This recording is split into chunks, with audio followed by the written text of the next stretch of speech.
Coucou les cops, voilà maintenant 4 mois que je n'ai rien créé. Enfin si, je me suis enregistrée mais j'étais pas prête à le partager. Aujourd'hui je me sens prête. En novembre dernier, j'ai appris que ma mamie était bien plus malade que je le pensais. Et j'ai vécu l'un des Noëls les plus difficiles de ma vie.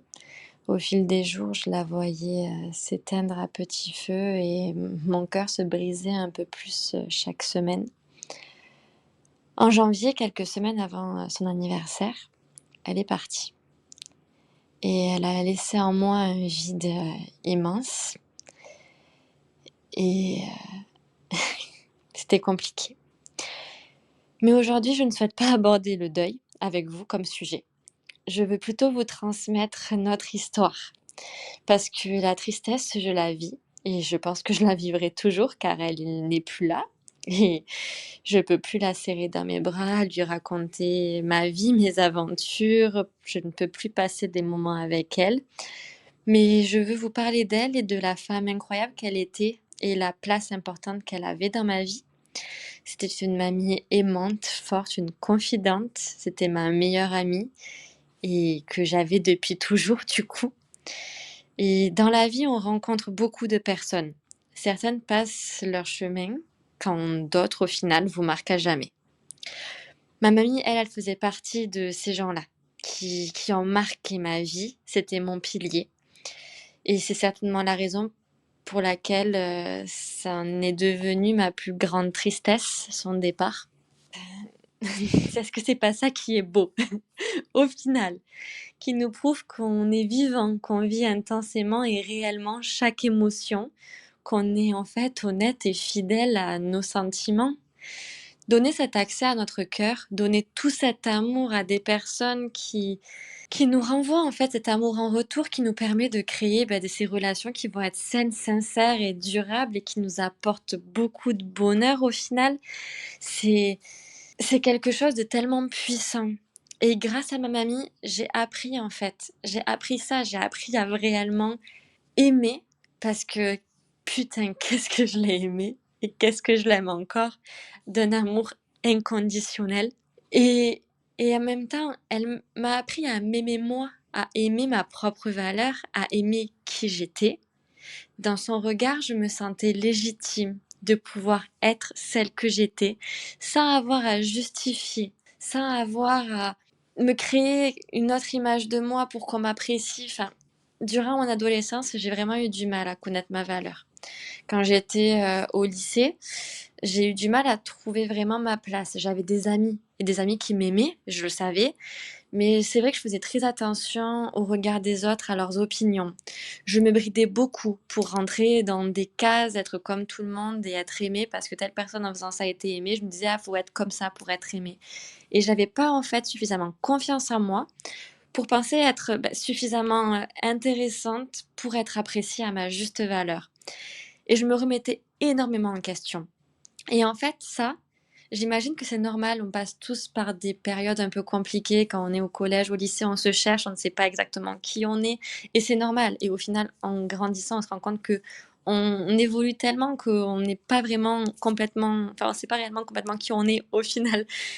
Il faut du temps pour savoir qui on est et ce qu'on veut, et forcément, il faut se confronter à des expériences, à d'autres personnes, à l'aventure pour savoir vraiment qui on est, ce qu'on attend de la vie, qu'est-ce qu'on veut, comment on veut vivre, qui on veut être. En fait, en étant avec ma mamie, au collège et au lycée, tous les mercredis midi, je mangeais chez ma mamie avec mon père et ma sœur. Et après, en étant plus adulte, après le lycée, j'allais la voir sur des week-ends ou mes jours de repos. J'allais la voir, en fait, à chaque fois, je retournais dans ma ville natale et je passais toujours un moment avec elle pour la voir. Et tous ces petits rendez-vous au fil du temps, ils m'ont permis, en fait, d'évoluer en me sentant aimée, en pouvant être qui j'étais et être acceptée telle que j'étais. J'avais vraiment ma place. Je pouvais vraiment respirer. J'avais réellement cette impression de pouvoir être qui j'étais, de pouvoir respirer, d'être, euh, d'être à l'aise, d'être moi. Et, et c'était un peu mon petit havre de paix Et au fil des années, j'ai grandi, j'ai rencontré beaucoup de personnes qui m'ont permis d'être moi, en plus du coup de ma mamie. Voilà, au fil du temps, forcément, on rencontre des personnes dans notre vie qui nous permettent, d'être nous-mêmes et d'être appréciés et du coup d'apprécier d'être nous-mêmes justement parce qu'on se dit: «Bah, c'est bon, c'est cool» et ces personnes, ces amis ils sont devenus ma famille aujourd'hui. J'ai des amis très, très, très solides, des amitiés très solides, heu, donc des amis que je considère comme ma famille, mais la famille que j'ai choisie. J'ai rencontré, mon chéri, qui m'a fait aussi évoluer. Voilà, on a vécu ensemble, donc après bon, en ce moment c'est compliqué, ça sera sur un autre podcast. Mais en tout cas, au fil de ces rencontres, voilà, je suis devenue qui je suis actuellement et du coup de mes 18 ans après le lycée jusqu'à ce jour, mes 27 ans, j'ai traversé de nombreuses épreuves, beaucoup, beaucoup de remises en question, autant sur le point de vue professionnel que personnel. Et en fait, je me demandais beaucoup qui est-ce que j'étais, qui est-ce que je veux devenir, et en fonction de mes réponses, il fallait faire tel ou tel choix, et c'était vraiment quelque chose de compliqué à envisager. Et en fin de compte, dans mon passé, de ces 18 à ces 27 ans, les personnes qui ont partagé ces années-là avec moi à mes côtés, que j'ai rencontrées, que j'ai encore, certaines je les ai plus à mes côtés et d'autres je les ai encore à mes côtés. La vie, après, il y a des va-et-vient, mais ces personnes m'ont permis d'être celle que je suis aujourd'hui. Et pour ça, je remercie la vie pour toutes ces rencontres, les bonnes comme les moins bonnes, car vraiment, je pense que c'est important et c'est vrai, à ce jour, je peux dire que je suis heureuse d'être celle que je suis. Je suis reconnaissante de toutes les expériences que j'ai vécues. J'ai grandi, j'ai pris des risques, j'ai aimé, j'ai stressé, j'ai dansé, j'ai pleuré, j'ai ri. Putain, qu'est-ce que j'ai ri! Car j'étais entourée, j'étais aimée pour celle que j'étais et en fait après le lycée, j'ai vraiment appris à me faire confiance. J'ai fait mes propres choix. Il y a eu des choix que j'ai dû faire forcément en fonction des attentes de mon entourage, de mes parents, mais j'ai appris justement à m'écarter de ce regard de mon entourage, m'écarter de ça, m'émanciper et vivre intensément la vie que je veux comme j'en ai envie. Et quand j'étais plus jeune, en prenant justement ce recul, je me rendais compte que j'avais beaucoup, beaucoup de regrets par rapport aux choix que je faisais. J'avais une forte nostalgie des moments que j'avais vécus, ou justement que j'avais pas vécu de la manière dont j'aurais aimé le vivre.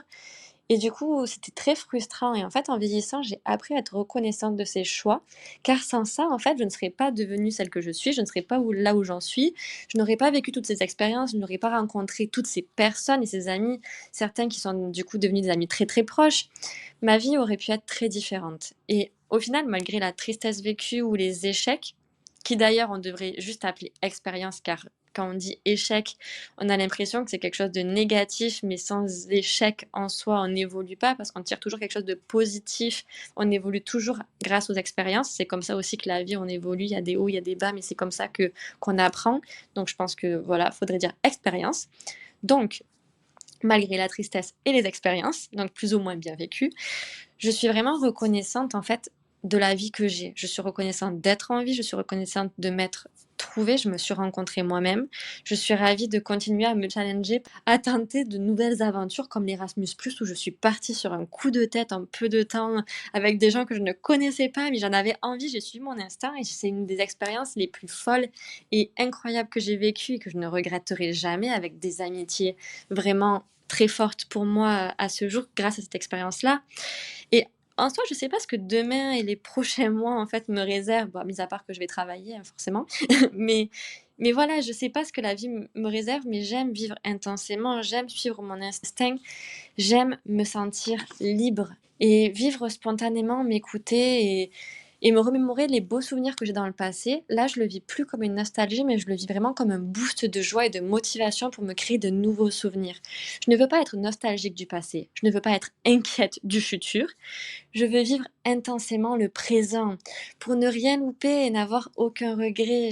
Je marche beaucoup au destin et à l'instinct. Et je pense que tout arrive pour une raison. Et je sais que ma mamie, à ce jour, elle veille sur moi. Elle continue de suivre mes aventures et de m'écouter parce que je continue à lui parler. Je la sens près de moi et je ressens vraiment son amour en moi. Et je sais aussi que même si elle est partie, si je ressens aussi cet amour-là, c'est parce qu'elle m'a donné énormément d'amour. Et la relation qu'on a créée, ça a tellement rempli mon cœur que ça continue en fait de me faire briller. J'ai envie de dire le mot briller parce que oui, j'ai l'impression de briller de joie et d'amour tellement elle m'en a donné. Alors mamie, merci et je t'aime. Donc les cops, vraiment, continuons de nous épanouir, de profiter de la vie, de ressentir, de vivre intensément, amoureusement les choses. Soyons des amoureux de la vie. Car vraiment, selon moi, il n'y a rien de plus beau qu'aimer sa propre vie. Voilà sur quoi je veux terminer. Alors je vous fais des bisous. Je vous donne rendez-vous dans 2 semaines pour aborder une autre thématique qui sera être aligné avec soi-même. Donc ça se suit un peu parce que comme je l'ai dit, je vis pas mal de changements dans ma vie en ce moment plutôt inattendus. Mais voilà, j'ai pris des décisions et je me suis écoutée et en fait, ça me plaît et s'écouter, franchement ça, on adore, il faut le faire. Il faut savoir s'écouter et suivre son instinct. Développer son instinct, c'est super important. Et c'est le conseil que je vous donnerai. Alors j'espère sincèrement que vous allez bien. Si vous avez vécu des moments difficiles, je suis passée par là aussi et je me sens plus forte que jamais. Et la vie, c'est comme ça, il y a des hauts et des bas.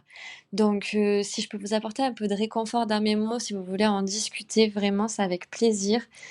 Et je vous souhaite d'être heureux, de trouver les petites choses qui vous rendent heureux et de vous centrer sur ça parce que dans la vie, il y a des mauvais moments. Mais il faut se rattacher au bon et ça, c'est ma mamie qui l'a dit. Et je vous confie ces mots. Faites-vous confiance et voilà, j'espère vraiment que vous allez bien et je vous fais plein plein de bisous.